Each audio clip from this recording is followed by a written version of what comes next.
ज्ञानेश कुमार जी, ये वीडियो आपके लिए। आप तो हर जगह चुनाव कर रहे हैं, एसआईआर की प्रक्रिया भी कर रहे हैं। अभी पंजाब में नगर निगम का चुनाव हुआ तो पंजाब के एक गांव में वोट पड़ी। मेरी बात सुनना अच्छे से। लेकिन इस बार ईवीएम का वोट नहीं था, इस बार वोट था बैलेट पेपर से। तो ज्ञानेश कुमार जी मुंह मीठा करा देते हैं आपकी। पूरे गांव में बीजेपी को केवल एक वोट मिला है। बैलेट पेपर की ताकत देखिए, पूरे गांव से बीजेपी को एक टिकट मिली है। This is the power of ballot paper, और यही एक्चुअल जनता का भी पावर है। तो ज्ञानेश कुमार जी को जेल क्यों नहीं भेजा जा रहा है? और बाकी बैलेट पेपर और ईवीएम, पंजाब के नगर निगम चुनाव ने अभी मिनट के अंदर जवाब दे दिया। पूरे गांव से भाजपा को एक टिकट, एक वोट, टिकट नहीं एक वोट, पूरे गांव से। This is the power of ballot paper.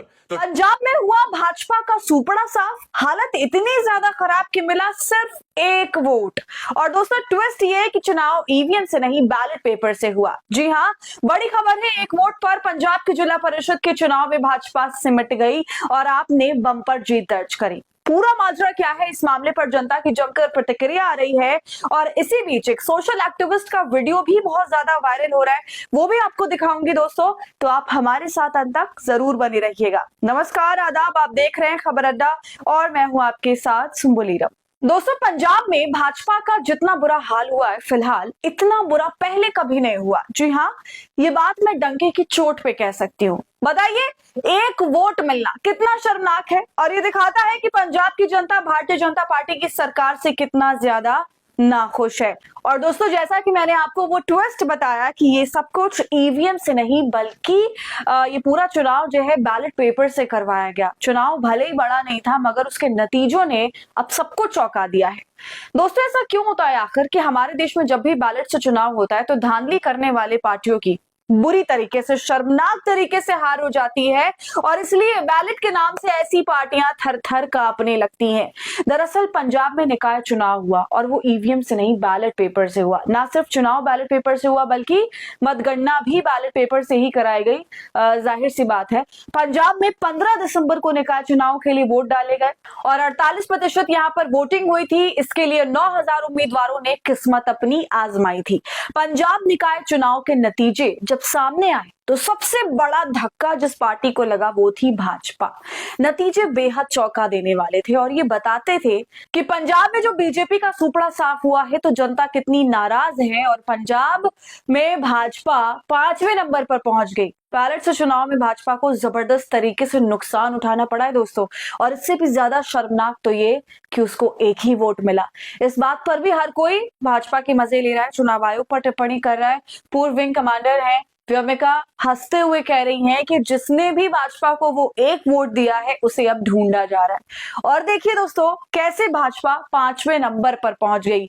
आम आदमी पार्टी है, कांग्रेस पार्टी है, शिरोमणि अकाली दल है, बसपा, अंत में भाजपा। यहाँ पर भाजपा बसपा से पीछे चली गई। बताइए, बसपा ने यहाँ बीजेपी को पछाड़ दिया। और आपकी तो क्या ही बात करनी, आम आदमी पार्टी ने तो क्लीन स्वीप किया है। जिला परिषद और ब्लॉक समिति चुनाव में प्रचंड जीत दर्ज करी है। और अब दोस्तों आप ये खबर देख लीजिए जिसकी मैंने शुरू में ही बात करी। लिखा है पंजाब ग्रामीण चुनाव, भगवंत मान के गांव में बीजेपी को मिला एक वोट।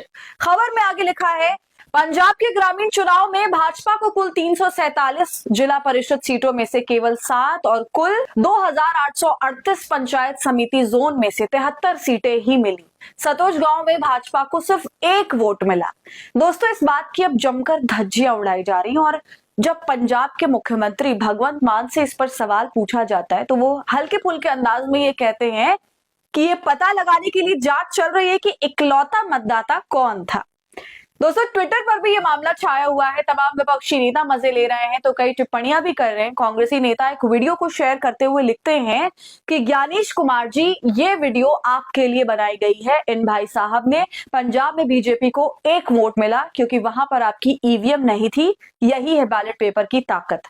दोस्तों अब आप वो वीडियो देखिए जो सोशल एक्टिविस्ट सदानंद सरस्वती ने बनाई है। देश भर के तमाम मुद्दों पर खुलकर बोलते हैं, सुनिए। Chief electoral officer Gyanesh Kumar ji, CEO election department Gyanesh Kumar ji, ये वीडियो आपके लिए।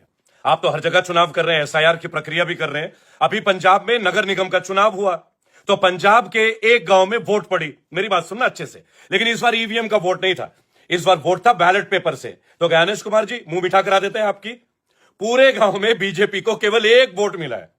बैलेट पेपर की ताकत देखिए, पूरे गांव से बीजेपी को एक टिकट मिली है। This is the power of ballot paper, और यही एक्चुअल जनता का भी पावर है। जापान जैसा प्रतिभाशाली, शक्तिशाली और वैज्ञानिक देश आज अपने चुनाव को बैलेट पेपर से करता है, ईवीएम से नहीं करता, including USA, United state of America, right? तो हम क्यों करते हैं भाई? ये सवाल हम प्रश्न क्यों नहीं पूछते? जहां जहां गणेश कुमार जी जैसे, जिस आपने तो देखा होगा हरियाणा के चुनाव में ब्राजील के मॉडल ने 28 वोट दे दिए। तो गणेश कुमार जी आप है तो मौजूद है, इंक्वायरी या रिपोर्ट क्या होगा? हम तो एक बात बोलते हैं, जिस तरह डुप्लीकेट दवाइयों के ऊपर सजा है, आजम खान के बेटे को सजा हुई डुप्लीकेट पेपर पे, तो डुप्लीकेट वोट अगर किसी ने दिया है तो क्यों ना गणेश कुमार जी को भी जेल में चला जाए, जो कि भारत के मुख्य चुनाव आयुक्त है, सीईओ इंडियन इलेक्शन कमीशन। आपके रहते ब्राजील की मॉडल ने 20 वोट दे दिए, तो गणेश कुमार जी को जेल क्यों नहीं भेजा जा रहा है? और बाकी बैलेट पेपर और ईवीएम, पंजाब के नगर निगम चुनाव ने अभी मिनट के अंदर जवाब दे दिया। पूरे गांव से भाजपा को एक टिकट, एक वोट, टिकट नहीं एक वोट, पूरे गांव से। This is the power of ballot paper. तो जागरूक देश के जागरूक निवासियों और जागरूक देशवासियों, वक्त है खड़ा होने का। आपके आंखों के सामने इस पार्टी के नेता दो बार वोट दे रहे हैं, दो अलग अलग राज्यों में, बराबर?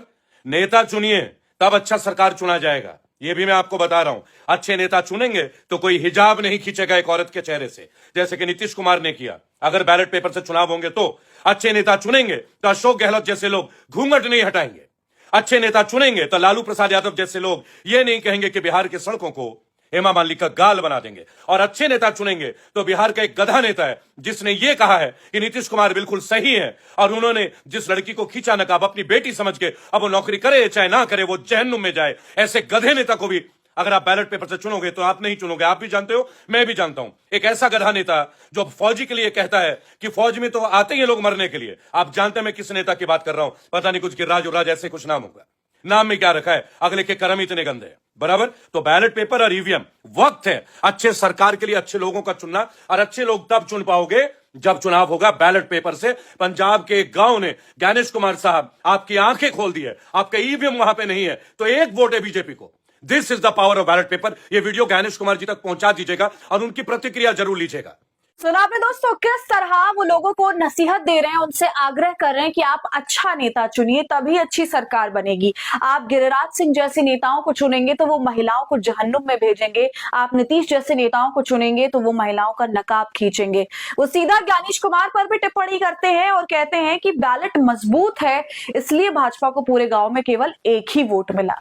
फिर वो ये भी बताते हैं कि कैसे जापान और अमेरिका जैसे देशों में बैलेट पेपर का इस्तेमाल किया जाता है, ईवीएम का इस्तेमाल बिल्कुल भी नहीं किया जाता। जापान जो टेक्नोलॉजी में माहिर है, दुनिया भर में सबसे आगे है, वो तक बैलेट पेपर का इस्तेमाल करता है। और अमेरिका भी, इसके अलावा अन्य बड़े देश भी बैलेट पेपर से चुनाव कराते हैं। और इसी तरह जब पंजाब में बैलेट पेपर से चुनाव हुआ तो नतीजा पानी पानी हो गया भाजपा के लिए, उसे सिर्फ एक वोट मिला। दोस्तों अंत में जो उन्होंने बात कही कि अपना नेता सही से चुनना बहुत जरूरी है, इस बात से हम भी सहमति रखते हैं कि जागरूक होकर सही व्यक्ति को अपना कीमती वोट देना बहुत जरूरी है, वरना उसके नतीजे तो हम भी देख रहे हैं कि किस तरह इनकी मानसिकता है, उनके बयान है और कैसे खुले में वो इस तरह की बातें बोलते हैं सरेआम बिल्कुल, और उसके लिए एक माफी तक नहीं मांगते हैं। दोस्तों नीतीश कुमार के मामले के बाद ना तो नीतीश कुमार ने ही माफी मांगी, ना ही उनके साथ देने वाले अन्य नेताओं ने किसी तरह की कोई भी माफी मांगी, क्योंकि बयान देने में तो वो भी बहुत आगे थे। कोई कह रहा था कि सिर्फ चेहरा ही तो छुआ है, कहीं और तो नहीं छुआ।